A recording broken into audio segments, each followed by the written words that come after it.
ይህን ቪዲዮ በተመለከተ ምላሽ የተሰጠበት ክፍል 6 ነው። ቀደም ያሉትን ክፍሎች ካላያችሁ ሄዳችሁ መጀመሪያ እያቸውና ወደዚህኛው ትመለሳላችሁ። ጌታ ከኛ ጋር ነው። ሰዎች የኪዳንን ልዩነት ባለማወቃቸው ስህተት ውስጥ ይገባሉ። የቀን ሰንበትን ጨምሮ የሙሴ ሕግጋትን መቼ ለማንና እስከ መቼ እንዳገለገሉ መቼ ፍጻሜን እንዳገኙ ሊታወቅ ያስፈልጋል። ጌታ ራሱ ሰንበትን ፍጻሜ ስለሰጠው እርሱ ስለመጣ ማለት ነው። በትርስ አካል መጥቶ እያለ ምንም የማያሳርፍ ጥላ የተባለው እየመጣ የሚሄድ የቀን ሰንበት በክርስቶስ ፊት ምን ህልውና አለው? መቅደሱስ ቢሆን የእርሱን መምጣት አይደል እንደሚጠብቀው? መስዋዕቶቹ፣ ካህናቶች፣ ህዝብ፣ በቃ ሁሉም የሚጠብቀው አካሉን ነው፣ ክርስቶስን ነው። እናም ጠቅለል ለማድረግ ያክል በአዲስ ኪዳን ሰንበት ማንነት ነው እንጂ ቀን አይደለም። የቀን ሰንበት በአዲስ ኪዳን በክርስቶስ ፍጻሜ አግኝቶ የተሻረ የጥላ ስርዓት በመሆኑ አማኝ ማክበር ያለበት አካላዊውን ቀን ሳይሆን እውነተኛ ሰንበት የሆነውን ራሱን ክርስቶስን ነው።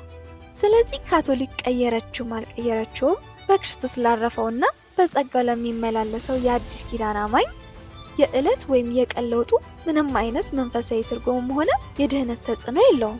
አሁንም በደንብ ሊታወቅ የሚገባው ሰንበት የጥላ ስርዓት ነው። በቆላስይስ 2:16-17 መሰረት ማንም ሰው በመብል፣ በመጠጥ፣ በበዓላት፣ በመባቻ ወይም በወርሃ አዲስ ወይም በሰንበት እንዳይፈርድብን ተነግሯል። ምክንያቱም እነዚህ ሁሉ ሊመጡ ያሉት ነገሮች ጥላዎች ሲሆኑ አካሉ ግን ማን ተብሏል? ክርስቶስ ነው። ሰብስተንሱ ክራይስት ነው። ሰዎች ሰንበትን እንደ አንድ የተወሰነ ቀን ቅዳሜ ወይም እሁድ በመቁጠር ይሳሳታሉ። ነገር ግን እውነተኛው ሰንበት ቀን ሳይሆን ራሱ ክርስቶስ በመሆኑ ማስረጃን ከቃለ እግዚአብሔር በመመርመር ሁሌም ለራሳችንም ሆነ ለሌሎች አጥጋቢ የእምነት መሰረት ልንይዝ ያስፈልጋል። በሰንበት ማረፍና ወንጌልን መስበክ በዕብራውያን መጽሐፍ ምዕራፍ 4 እንደተጠቀሰው እግዚአብሔር ወደ እረፍቱ እንድንገባ ይፈልጋል። ስለዚህ እኛ ክርስቶስን ወይም ሰንበትን የምናከብረው ወንጌልን በመስበክ ስለ ምስክርነቱ በመናገርና በእርሱ በማረፍ ነው። ያንን የምስክር ቃል መናገር እንጂ ጥላ የሆነውን እንደገና አምጥተን ህልውና ልንሰጥ አይገባም። ምስክሮቼ ትሆናላችሁ ተብለናል። ምስክር መሆን ነው። የወንጌል መልእክት ደግሞ እረፍት ነው።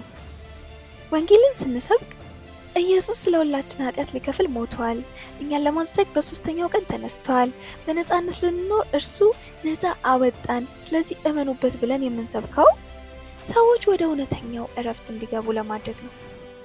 አሁን በደንብ ግልጽ ነው ብዬ አምናለሁ። ግን ድጋሚ በዚህ ጉዳይ ይህንን የመጽሐፍ ቅዱስ እውነት በራሱ ትርጓሜ ለማስተማር የሚሞክር ሁሉ እዳው በእርሱ ነው።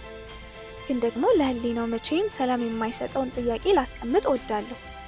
አንደኛ፣ ከሙሴ በፊት የቀን ሰንበት ለሰው ዘር ተሰጠ ካላችሁ የቱ ጋር ነው የተሰጠው? የትም አታገኙ።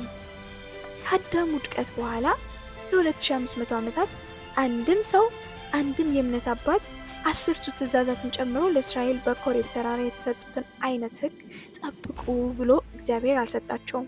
የቀን ሰንበትንም እወቁት አልጠበቁም። ሁለተኛ፣ እግዚአብሔር በኮሬብ ተራራ ህግን ህዝቤ ብሎ ከሚጠራው ከእስራኤል ውጪ ለአሕዛብ ሰጥቷል።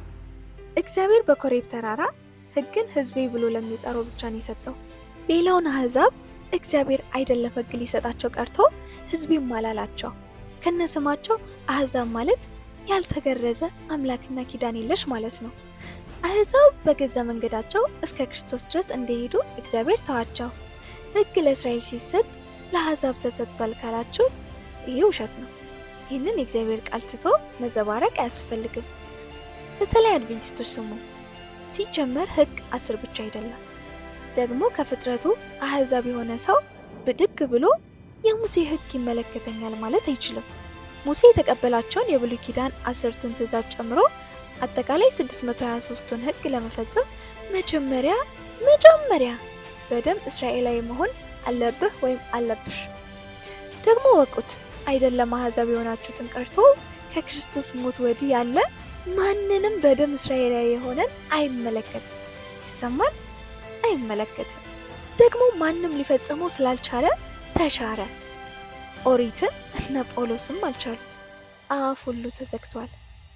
ኢየሱስ ብቻ በእኛ ምትክ ሆኖ ፈጽሞታልና ለሚያምን በአዲሱ የመንፈስ ሕግ በጸጋ ይመላለሳል እንጂ ሕግ ሞግዚቱ አይደለም፣ ከሕግ በላይ ናችሁ ተብሏልና። በመሰረቱ ሰው የአዲስ ፍጥረት እውነታዎችን ካላወቀ ስቃይና ኩነኔ ውስጥ ነው።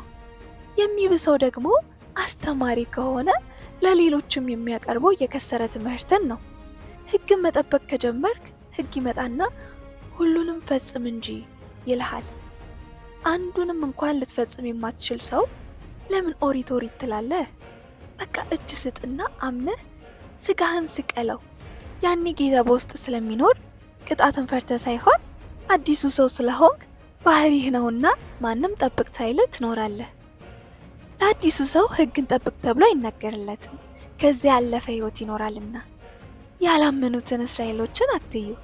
እስራኤል እኮ ለጊዜው ድንዛዜ ውስጥ ናቸው፣ ግን የሚታሰቡበት ጊዜ ይመጣል።